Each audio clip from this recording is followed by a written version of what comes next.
ಇನ್ನೊಂದು ಮಂಜುನಾಥ್ ಅವರಿಗೂ ಸಹಿತ ನಿರೀಕ್ಷೆಗಳು ಹೆಚ್ಚಾಗ್ತಿದೆ.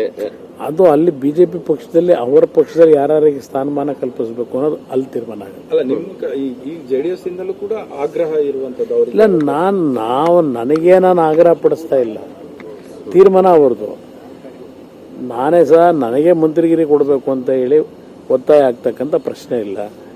ನನ್ನಿಂದ ಒಂದು ಒಳ್ಳೆಯ ಒಂದು ಕೆಲಸ ಮಾಡ್ಬೋದು ಇವನು ಅಂತಕ್ಕಂಥ ನಿರೀಕ್ಷೆ ಅವರಲ್ಲಿದ್ದು ಒಂದು ಅವಕಾಶ ಕೊಟ್ಟರೆ ಕೆಲಸ ಮಾಡಿ. ಸರಿ, ಇನ್ನೊಂದು MLC ಕ್ಷೇತ್ರದಲ್ಲಿ ಜೆಡಿಎಸ್ 2 ಸ್ಥಾನದಲ್ಲಿ ಗೆದ್ದಿದೆ.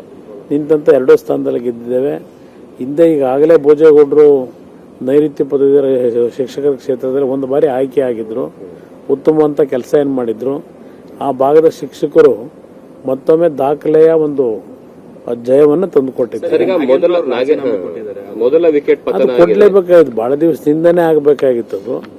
ಈಗ ಕೊನೆಗೆ ಅಂತಿಮವಾಗಿ 10 ಕರೆದು ಕೊಡಿಸಿದ್ದಾರೆ ಬಲವಂತ ರೀತಿಯಲ್ಲಿ. ತನಿಖೆಗಳು ನಡೀತಾ ಇದೆ. ತನಿಖೆ ಎಲ್ಲೆಲ್ಲಿ ಹೋಗುತ್ತೆ ಕಾದ್ ನೋಡೋಣ. ಎಸ್, ಇದು ಕುಮಾರಸ್ವಾಮಿ ಅವರ ಹೇಳಿಕೆ. ಅವರ ಡಿಮಾಂಡ್ ಏನು ಅನ್ನೋದ್ರ ಬಗ್ಗೆ ಕೂಡ ಮಾತನಾಡ್ತಾ ಇದ್ರು. ಒಟ್ಟಾರೆ JDS ಅಷ್ಟೇ ಅಲ್ಲ, ಮಿತ್ರ ಪಕ್ಷಗಳೇನಿವೆ ಎಲ್ಲವೂ ಕೂಡ ಒಂದೊಂದು ಬೇಡಿಕೆಯನ್ನ ಇಡ್ತಾ ಇರುವಂತದ್ದು. ಆ ಡಿಮಾಂಡ್ ಅನ್ನ ಹೇಗೆ ಪೂರೈಸಲಾಗುತ್ತೆ ಅನ್ನೋದ್ರ ಬಗ್ಗೆ ಡೀಟೇಲ್ಸ್ ಕೊಡ್ತಾ ಇದ್ರು ನಮ್ಮ ಪ್ರತಿನಿಧಿ ಆನಂದ ಬೈದ್ರಮನೆ. ಅನಂತ ವಿವರಿಸ್ತಾ ಇದ್ರು. ಈಗಷ್ಟೇ ನಾವು ಕುಮಾರಸ್ವಾಮಿ ಅವರ ಮಾತನ್ನ ಕೂಡ ಕೇಳಿದ್ವಿ. ಅವಕಾಶ ಕೊಟ್ರೆ ನಾನು ಅದರಲ್ಲಿ ನಿರ್ವಹಣೆ ಮಾಡೋದಕ್ಕೆ ಸಿದ್ಧ ಇದ್ದೇನೆ ಅಂತಂದ್ರು. ಆದ್ರೆ ಮಾಧ್ಯಮದ ಎದುರು ಮಾತನಾಡೋದಕ್ಕೂ ನಿಜಕ್ಕೂ ಈ ಮಿತ್ರ ಪಕ್ಷಗಳಿಗಿರುವಂತಹ ಡಿಮಾಂಡ್ಗೂ ಬಹಳ ವ್ಯತ್ಯಾಸ ಇರುತ್ತೆ. ಹಾಗಾಗಿ ಇವತ್ತು ಹೀಟೆಡ್ ಡಿಸ್ಕಷನ್ ಆಗುವಂತಹ ಚಾನ್ಸಸ್ ಇರುತ್ತಾ? ಸಭೆಯಲ್ಲಿ ಒಂದು ನಿರ್ಣಯವನ್ನ ಕೈಗೊಳ್ಳಲಾಗುತ್ತಾ? ಲಕ್ಷ್ಮಣ ರೇಖೆಯನ್ನು ಹಾಕೋದಕ್ಕೇನು ಮುಂದಾಗ್ತಾ ಇದೆ ಬಿಜೆಪಿ, ಅದನ್ನ ದಾಟೋದಕ್ಕೆ ಮುಂದಾಗಲ್ಲ ಅನ್ನೋದು ನಿಜಕ್ಕೂ ಮಿತ್ರ ಪಕ್ಷಗಳ ನಿರ್ಧಾರ ಆಗತ್ತಾ ಅಂತ ಕುತೂಹಲ ಇದೆ.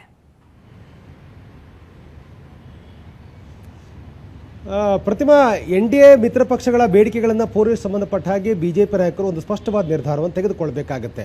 ಆರಂಭಿಕವಾಗಿ ಬಿಜೆಪಿ ಕೂಡ 5 ಸಂಸದ ಸ್ಥಾನಗಳಿಗೆ 1 ಸಚಿವ ಸ್ಥಾನ ಕೊಡಬೇಕು ಅಂತಕ್ಕಂಥ ಒಂದು ಪ್ಲಾನ್ ಅನ್ನು ಮಾಡಿಕೊಂಡಿತ್ತು. ಆದರೆ ಡಿಮಾಂಡ್ ಹೆಚ್ಚಾಗಿರುವಂಥ ಕಾರಣಕ್ಕಾಗಿ ಈಗ ಬರ್ತಾ ಇರುವಂಥ ಮಾಹಿತಿ ಪ್ರಕಾರ 4 ಸಂಸದ ಸ್ಥಾನಕ್ಕೆ 1 ಸಚಿವ ಸ್ಥಾನ ಅಂತಕ್ಕಂಥ ನಿಟ್ಟಿನಲ್ಲಿ ಒಂದು ಪ್ಲಾನ್ ಸಿದ್ಧ ಆಗ್ತಾ ಇದೆ. ಅವೆಲ್ಲದರ ಬಗ್ಗೆನೂ ಕೂಡ ವಿಸ್ತೃತವಾಗಿ ಇವತ್ತಿನ ಸಭೆಯಲ್ಲಿ ಚರ್ಚೆ ಆಗುತ್ತೆ. ಬಹಳ ಮುಖ್ಯವಾಗಿ ಸಹಜವಾಗಿ ಇರ್ತಕ್ಕಂಥ ಒಂದು ಸಂದರ್ಭವನ್ನು ಬಳಕೆ ಮಾಡಿಕೊಂಡು ಮಿತ್ರ ಪಕ್ಷಗಳು ತಮ್ಮ ಪಕ್ಷಕ್ಕೆ ಪೂರಕ ಆಗ್ತಕ್ಕಂಥ, ತಮ್ಮ ರಾಜ್ಯಕ್ಕೆ ಪೂರಕ ಆಗ್ತಕ್ಕಂಥ, ತಮ್ಮ ರಾಜಕೀಯ ಲೆಕ್ಕಾಚಾರಗಳಿಗೆ ಪೂರಕ ಆಗ್ತಕ್ಕಂಥ ಬೇಡಿಕೆಗಳನ್ನು ಮುಂದಿಡ್ತಕ್ಕಂಥ ಸಹಜ. ಯಾಕೆಂತಂದರೆ ಈಗಿರ್ತಕ್ಕಂಥ ಸಂದರ್ಭವನ್ನು ಬಳಕೆ ಮಾಡಿಕೊಂಡು JDU ಮತ್ತು TDP ಇರ್ತಕ್ಕಂಥ ಸಂಖ್ಯಾಬಲದ ಆಧಾರದ ಮೇಲೆ ಅತಿ ಹೆಚ್ಚು ಸಚಿವ ಸ್ಥಾನಕ್ಕೆ ಬೇಡಿಕೆ ಇಡತಕ್ಕಂಥ ಒಂದು ನಿರ್ಣಯಕ್ಕೆ ಬಂದಿದೆ. ಹಾಗಾಗಿ ಅವರು ಎಲ್ಲ ಸಂದರ್ಭದಲ್ಲೂ ಕೂಡ ತಮ್ಮ ಬೇಡಿಕೆ ಪೂರೈಕೆಗೆ ಬಿಜೆಪಿ ನಾಯಕರು ಮುಂದಾಗಬೇಕು ಅನ್ನುವಂಥ ಆಗ್ರಹಪೂರ್ವಕವಾಗಿರ್ತಕ್ಕಂಥ ಒತ್ತಾಯವನ್ನು ಮಾಡ್ತಾ ಇದ್ದಾರೆ. ಹಾಗಾಗಿ TDPಗೆ ಎಷ್ಟು ಸಚಿವ ಸ್ಥಾನಗಳು, ಅದರಲ್ಲಿ ಪ್ರಮುಖವಾಗಿರ್ತಕ್ಕಂಥ ಖಾತೆಗಳು ಯಾವುದು ಅನ್ನೋದು ಕೂಡ ಬಹಳ ಪ್ರಮುಖ ಆಗುತ್ತೆ.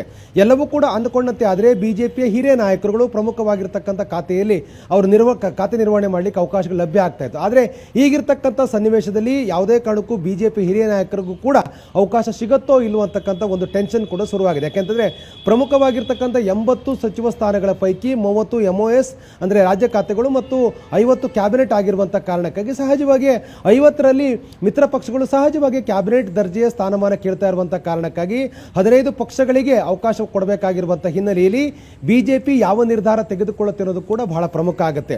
ಅದರಲ್ಲೂ ಮುಖ್ಯವಾಗಿ 3 ಪ್ರಮುಖ ಪಕ್ಷವಾಗಿರ್ತಕ್ಕಂಥ JDU, TDP ಮತ್ತು ಲೋಕ್ ಜನಶಕ್ತಿ ಪಕ್ಷ ಸೇರಿದಾಗೆ ಅಂದರೆ ಸಿದ್ದೇ ಬಣದ ಶಿವಸೇನೆ ಸೇರಿದಾಗೆ ಪ್ರಮುಖರಿಗೆ ಅವಕಾಶವನ್ನು ಕೊಡಲೇಬೇಕಾಗತ್ತೆ. ಮಹಾರಾಷ್ಟ್ರದಲ್ಲಿ ಮುಂಬರುವ ದಿನಗಳಲ್ಲಿ ವಿಧಾನಸಭಾ ಚುನಾವಣೆ ಇರುವಂಥ ಕಾರಣಕ್ಕಾಗಿ ಪಕ್ಷದ ಸಂಘಟನೆ ಕಾರಣಕ್ಕಾಗಿ ಒಂದಷ್ಟು ಡಿಮಾಂಡ್ಗಳನ್ನು ಶಿವಸೇನೆ ಸಂಸದರು ಕೂಡ ಇಟ್ಟಿದ್ದಾರೆ. ಹಾಗಾಗಿ ಸಹಜವಾಗಿ ರಾಜಕೀಯ ಲೆಕ್ಕಾಚಾರದ ಆಧಾರದ ಮೇಲೆ ತೀರ್ಮಾನವನ್ನು ಬಿಜೆಪಿ ನಾಯಕರು ಮಾಡಬೇಕಾಗತ್ತೆ. ಯಾಕೆಂದರೆ ಎಲ್ಲವೂ ಕೂಡ ಅಂದುಕೊಂಡಂತೆ ಇಲ್ಲ. ಕಳೆದ 14 ಮತ್ತು 19 ಇದ್ದಂಥ ವಾಸ್ತವಕ್ಕೂ ಇರ್ತಕ್ಕಂಥ ಸನ್ನಿವೇಶಕ್ಕೂ ಈಗಿರ್ತಕ್ಕಂಥ ವಾಸ್ತವಕ್ಕೂ ಬಹಳ ಭಿನ್ನತೆ ಇದೆ. ಆ ಕಾರಣಕ್ಕಾಗಿ ಇರ್ತಕ್ಕಂಥ ಸನ್ನಿವೇಶವನ್ನು ಬಳಕೆ ಮಾಡಿಕೊಂಡು ಸಹಜವಾಗಿ ಮಿತ್ರ ಪಕ್ಷಗಳು ಬೇಡಿಕೆಯನ್ನು ಮುಂದಿಡ್ತವೆ. ಆ ಬೇಡಿಕೆಯನ್ನು ಈಡೇರಿಸಲೇಬೇಕಾಗಿರ್ತಕ್ಕಂಥ ಒತ್ತಡದಲ್ಲಿ ಪ್ರಧಾನಿ ನರೇಂದ್ರ ಮೋದಿಯವರು ಮತ್ತು ಬಿಜೆಪಿ ನಾಯಕತ್ವ ಇದೆ ಅಂದರೂ ಕೂಡ ತಪ್ಪಾಗಲಾರದು. ಇವತ್ತು ನಡೆಯುವಂಥ ಸಭೆಯಲ್ಲೂ ಕೂಡ ಸಹಜವಾಗಿಯೇ NDA ಪಕ್ಷಗಳ ಮಿತ್ರ ಪಕ್ಷಗಳ ನಾಯಕರೆಲ್ಲರೂ ಕೂಡ ತಮ್ಮ ಬೇಡಿಕೆಗಳನ್ನು ಅಂತಿಮವಾಗಿ ಪ್ರಧಾನಿಯವರ ಮುಂದಿಡ್ತಕ್ಕಂಥ ಪ್ರಯತ್ನವನ್ನು ಮಾಡಲಿಕ್ಕೆ ಹೊರಟಿದ್ದಾರೆ. ಆ ಕಾರಣಕ್ಕಾಗಿ ಇವತ್ತು ಅದಕ್ಕಿಂತ ಪೂರ್ವಭಾವಿಯಾಗಿ ಬೆಳಿಗ್ಗೆ ಬಿಜೆಪಿ ಸಂಸದರ ಸಭೆಯೂ ಕೂಡ ಇದೆ. ಆ ಸಭೆಯಲ್ಲಿ ಸಂಸದರಿಗೆ ತಿಳಿ ಹೇಳ್ತಕ್ಕಂಥ ಮತ್ತು ಈಗಿರ್ತಕ್ಕಂಥ ವಾಸ್ತವ ಚಿತ್ರಣವನ್ನು ಅವರಿಗೆ ವಿವರಿಸ್ತಕ್ಕಂಥ ಪ್ರಯತ್ನವನ್ನು ಕೂಡ ಬಿಜೆಪಿ ನಾಯಕತ್ವ ಮಾಡುತ್ತೆ ಅನ್ನುವಂಥ ಮಾಹಿತಿಗಳು ಕೂಡ ಲಭ್ಯ ಆಗ್ತಾ ಇದೆ. ಯಾಕೆಂದರೆ ಬಿಜೆಪಿಯಿಂದ ಕೂಡ ದೊಡ್ಡ ಮಟ್ಟದ ಒತ್ತಡ ಇರಬಾರ್ದು, ಸನ್ನಿವೇಶವನ್ನು ಅರ್ಥ ಮಾಡ್ಕೋಬೇಕು ಅನ್ನುವಂಥ ಉದ್ದೇಶ ಇದೆ. ಎಸ್ ಥ್ಯಾಂಕ್ ಯು ಆನಂದ್, ನಿಮ್ಮೆಲ್ಲ ಡೀಟೇಲ್ಸ್ಗೆ. ಕಣ್ಣಿಗೆ ಕಾಣುವಷ್ಟು ಸುಲಭ ಅಂತೂ ಅಲ್ಲ, ಇವರು ಕೊಡ್ತಾ ಇರುವಂತಹ ಹೇಳಿಕೆಯಷ್ಟು ಈಸಿನೂ ಅಲ್ಲ. 4 ಗೋಡೆ ಮಧ್ಯೆ ಕೂತು ಮೀಟಿಂಗ್ ಮಾಡುವಾಗ ಬೇಡಿಕೆಯನ್ನ ಬಹಳ ಕಟ್ಟುನಿಟ್ಟಾಗಿ ಇಡ್ತಾರೆ ಮೈತ್ರಿ ಪಕ್ಷದವರು. ಈಗಾಗಲೇ ಸಾಕಷ್ಟು ಬೇಡಿಕೆ ಇಟ್ಟಿದ್ದಾರೆ, ಅದನ್ನ ಯಾವ ರೀತಿ ಬಿಜೆಪಿ ಈಡೇರಿಸುತ್ತೆ, ಇದು ಕೂಡ ಬಹಳ ದೊಡ್ಡ ಕುತೂಹಲಕ್ಕೆ ಕಾರಣ ಆಗಿದೆ. ಮತ್ತಷ್ಟು ಸುದ್ದಿಗಳನ್ನ ಕೊಡ್ತೀವಿ ಒಂದು ಚಿಕ್ಕ ಬ್ರೇಕ್ನ ನಂತರ.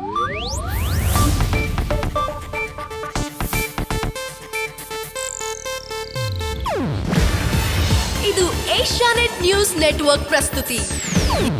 ನೀವು ನೋಡ್ತಿದ್ದೀರಾ ಏಷ್ಯಾನೆಟ್ ಸುವರ್ಣ ನ್ಯೂಸ್.